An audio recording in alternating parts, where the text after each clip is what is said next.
언제나 쉽게 그리고 즐겁게 부동산을 가르치면서 시장에 충격을 주는 차 대표입니다. 오늘 또 여러분의 부동산 고민 굉장히 많으실 텐데요. 지금 전화 주시기 바랍니다. 여러분의 마음을 시원하게 해드리도록 하겠습니다. 네, 오늘 만난 파란 하늘처럼 또 여러분의 답답한 가슴까지 파랗게 또 시원하게 만들어주실 차윤원 대표와 함께 하실 수 있는 무료 상담 전화 서울지역번호 02-2638-3970번으로 전화 주시거나 유료 100원의 상담 문자 샵 3989번 통해 문의 주시면 대표님과 함께 하실 수 있고요. 오늘도 여러분의 고민 살펴보기에 앞서서 먼저 또 지금 이 시점에 놓치면 안 되는 부동산 투자 노하우 이야기부터 들어봐야겠죠. 꼭꼭 박사의 명강의, 오늘은 어떤 주제로 좀 대표님 이야기해 주실까요? 예, 오늘은 여러분이 늘 즐겨 하시는 저축을 놓고 한번 부동산과 결부시켜서 한번 좀 풀어갈까 합니다. 우리가 그 1,000만 원은 벌고 1억은 저축을 하고 10억은 만듭니다. 그리고 10억이 넘으면 유지를 해야 되죠. 그런데 과연 내가 이 1억을 모을 때 부동산 가격은 너무 많이 도망가 버리기 때문에 늘 가슴이 아프죠. 그러면 1억을 모은다는 속성, 그리고 이 1억을 모으려면 어떻게 가야 되고 1억을 모으는 동안 이놈의 돈이라는 가치가 어떻게 바뀌는지를 한 번 정도 생각을 해봐야 될 것 같습니다. 오늘은 그래서 제목을 부동산 투자, 은행에 현금을 보관하는 것이 세금 내는 것보다 더 무서울 수 있다. 더죠. 사람들은 세금을 많이 무서워합니다. 그 세금도 한 번도 안 내본 사람들이 지금까지 제가 보면은요, 세금을 한 번도 안 내본 사람들이 더 세금을 무서워합니다. 그리고 양도세도 한 번도 안 내본 사람들이 양도세 공포로 늘 그 집을 팔지도 못하고 힘들죠. 세금을 무서워하는 사람들은 대부분 가슴이 새 가슴입니다. 세금은 무서워하는 게 아니고 절세를 하는 거고 세금을 어떻게 줄이느냐를 고민하는 대상이죠. 세금은 항상 더 어떻게 합리적으로 내야 될 건가. 그리고 세금은 누가 가져가죠? 국가, 정부가 가져가죠. 항상 돈을 버는 사람은 정부를 내 사업의 파트너로 생각을 해야 합니다. 세상에서 이 세금을 낼 때 이 세금을 안 내고 돈을 낼 방법은 하나도 없습니다. 세금 안 내는 방법 딱 하나 있습니다. 하나도 안 벌면 돼요. 죽을 때까지 안 벌면 되는데, 아무라도 돈을 벌려면 세금을 피해갈 수가 없습니다. 세금을 더 내야 되는데, 그나마 정부는 지금까지 봤을 때 이 세금을 42% 더하기 지방세 46.2%에다가 지금 현재 구간별 공제를 빼야 되겠죠. 그런데 국가는 말없이 뺏어가서 그렇지 알고 보면 안전한 곳입니다. 가장 무서운 게 친구 동업하는 사람들이죠. 동업을 했다가 어려울 때는 괜찮은데 꼭 보면은 잘 될 때 찢어지고 헤어집니다. 이때 서로 더 가져가려다가 싸우다가 무너지죠. 근데 국가는 말없이 걷어가고 지가 알아서 주기 때문에 국가는 말도 하지 않고 가져가죠.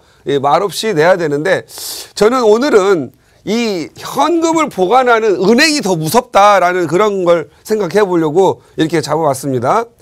우리가 은행에다가 1억이라는 돈을 저축을 합니다. 은행은 반드시 은행에다가 돈을 넣어놓으면 이자를 붙여서 줍니다. 그런데 꼭 이자를 주는 게 굉장히 좋은 것 같은데 나중에 보면 이자를 받은 게 잘한 것인지 안 하는 것이 헷갈리고 오락가락하죠. 그런데 이 이자를 계산해 볼 필요가 있다. 우리가 이자를 그냥 돈을 넣다 빼는 입출구식 은행보다는 적금을 보통 붓게 되죠. 그래서 적금을 부을 때 복리로 계산을 해서 넣습니다.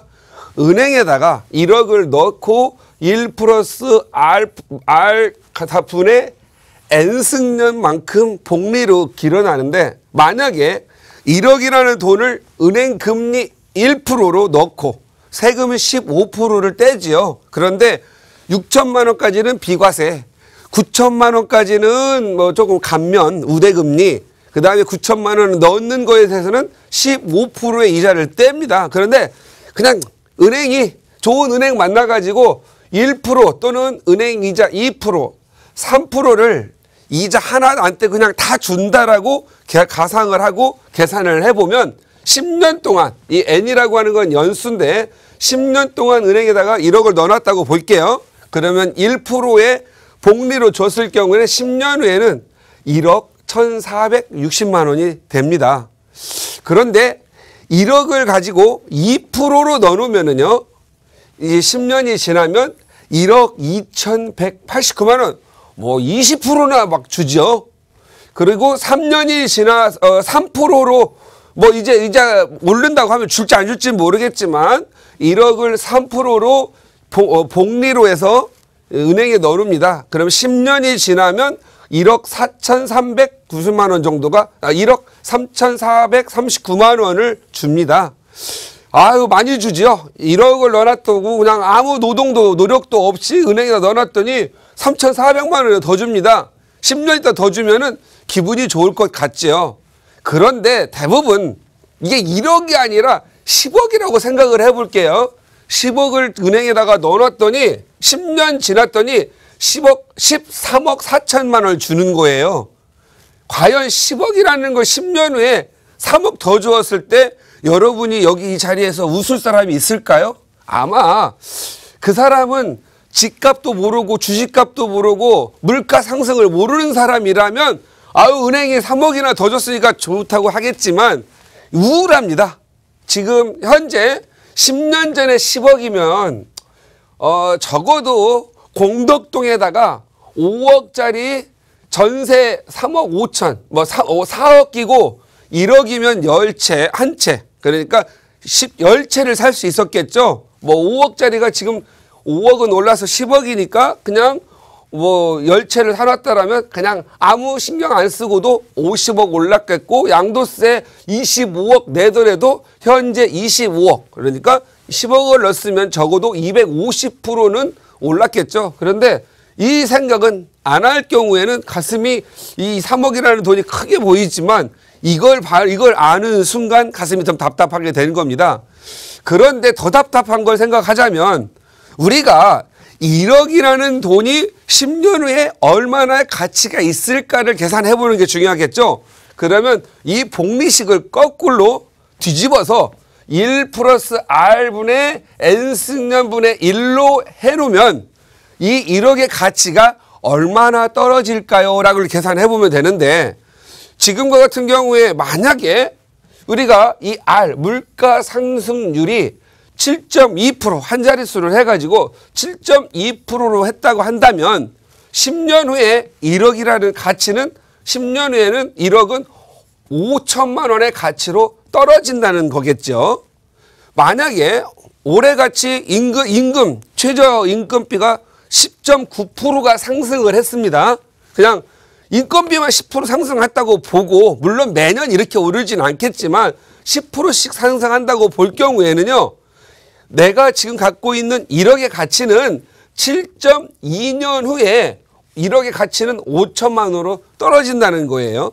그렇다면 여기 생각해 볼 필요가 내가 1억을 갖고 있는데 이자율 3%로 10년을 저축을 했더니 10억 3,400만 원이 됐어요. 그런데 내가 갖고 있는 화폐의 가치가 7.2% 물가 상승률이 7.2% 떨어졌다라면 이 1억 3천이라는 돈의 가치는 10년 후에는 6,500만 원의 가치로 뚝 떨어지는데 현실적으로는 6,500만 원의 가치로 다 떨어진다는 게 문제지요.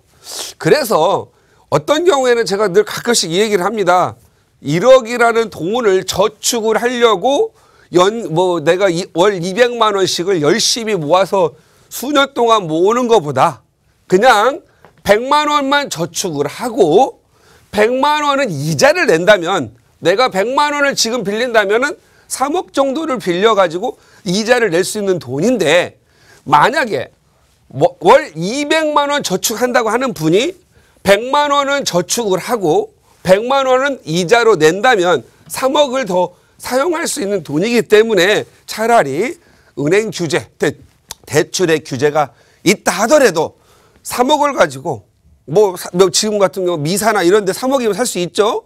그리고 저쪽에 가재울루타운 가면은 아파트들 지금 현재 20평대 전세끼면 3억에 살 수 있죠.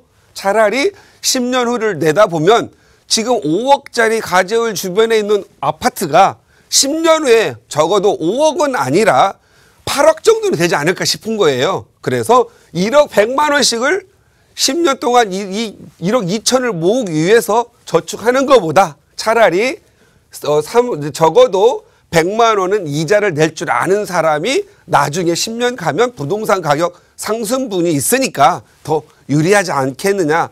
물론 여기에서 200만 원을 저축하면 그대로 나에게 수익이 들어오지만 만약에 100만 원을 저축하고 100만 원을 이자 냈는데 내가 이 대출 받아서 산 데가 뭐 저기 보면은 지방에 어디 가격도 안 오를 이상한 땅 사가지고 맹지 사는 사람은 그건 산 자체가 가격도 떨어지고 이자 내고 나면 다시 회복할 방법이 없겠죠. 그런 투자를 하면 안 된다는 거고 꼭 내가 받은 대출 이자로 낼 3억 정도 빌린 곳이 꼭 오를 수만 있는 곳이라고 한다면 더 이익이 많으니까 모든 돈을 여러분들이 이제 적금을 부어서 부자 되려고 하지 마시고 적금은 반으로 하고 적어도 반 정도는 이자를 낼 줄을 아는 분들이 더 부자가 된다. 그래서 앞으로 여러분들이 돈을 모으는데 현금만 은행에 보관하는 방식보다는 내가 보관할 현금을 줄이고 대출 이자를 좀 활용을 해서 당장 목돈 1억을 사용할 수 있다라면 10년 후에 1억이 3억 가치가 넘어갈 수 있는 부분도 고려하시면서 투자의 세계를 보시면 더 즐겁고 유익한 투자가 될 거다. 이런 의도에서 말씀드렸습니다.